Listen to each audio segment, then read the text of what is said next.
A stickman figure standing at the front of a coffee line taps a card against the reader the same way he has done every morning for years, and the machine returns a small red symbol it has never shown him before, not insufficient funds, not a network error, simply nothing, as if the number that used to sit behind that card stopped meaning anything overnight.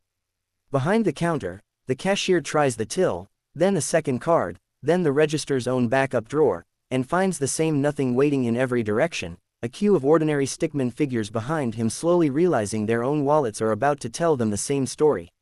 Across the street, an ATM displays a balance of 0 to a stickman figure who checked that same balance the night before and knows exactly how wrong the number is, except the machine is not confused. Every bank on every corner of the planet is reporting the same 0 at the same time.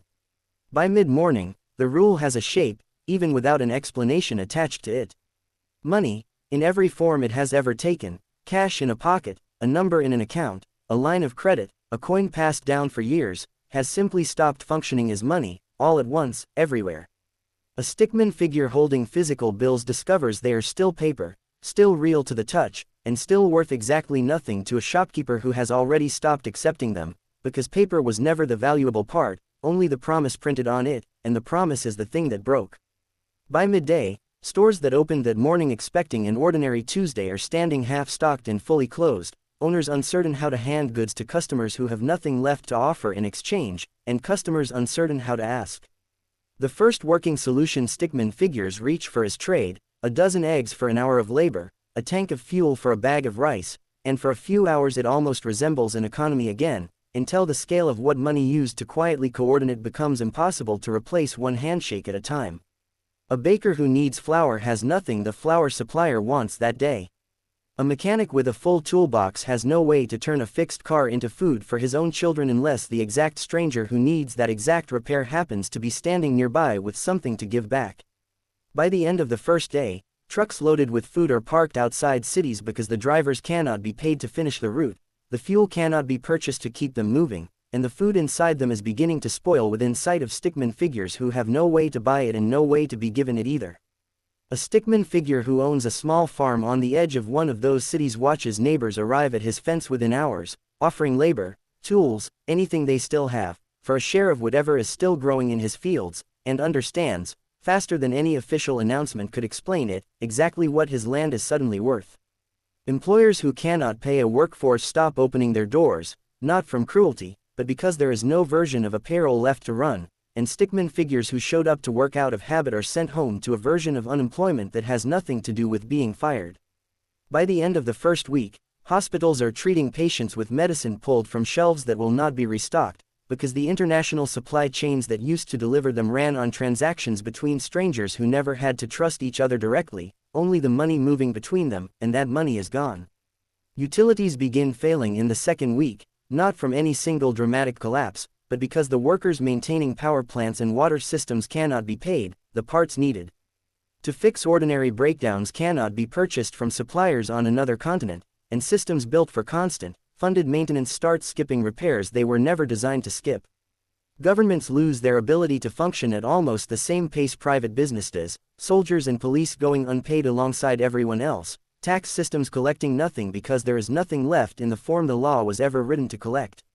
The wealth that existed only as numbers, savings accounts, retirement funds, stock portfolios built over entire careers, disappears in the same instant for a factory owner and a pensioner alike, and the stickman figures left with anything of real value are the ones who happen to hold something physical, land, tools, livestock, skill with their own hands. By the second week, the stickman figures adjusting best are not the ones who were wealthiest under the old system, but the ones who can grow food, fix machines, or build shelter without needing anyone's permission or payment to start, an entirely new hierarchy assembling itself out of who can actually produce something the moment currency stops mediating the exchange.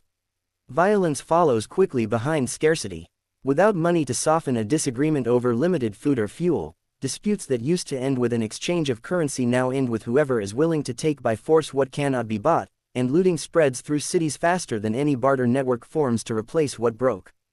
By the first month, international trade has stopped in every direction, because currency exchange was the bridge between every country's goods and every other country's needs, and nations that imported the bulk of their food or fuel or medicine are discovering exactly how dependent they were on a bridge that no longer exists. Local systems of trust begin forming out of necessity, a village keeping informal tallies of who owes labor to whom, a neighborhood pooling tools and skills without any currency changing hands, but these systems only work at the scale of people who already know each other, and they cannot replace the vast, anonymous coordination that money once made possible between total strangers on opposite sides of the planet.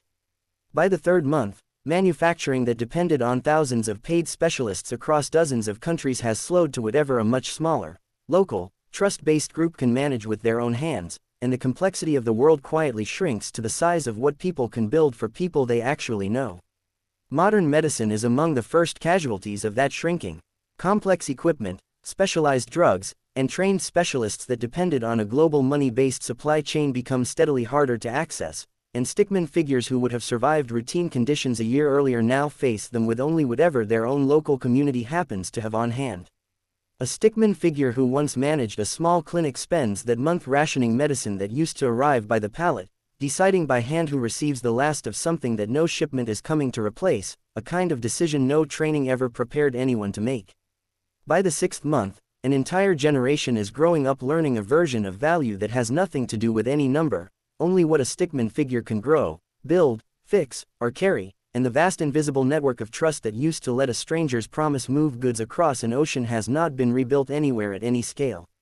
Children in that generation are taught to barter before they are taught to count money, because counting money has quietly become a skill with nothing left in the world for it to apply to. Nothing about this resolves itself. There is no new currency stable enough to hold the trust the old one lost overnight, no institution left standing with enough credibility to convince an entire planet to believe in a number again the way it once did without question.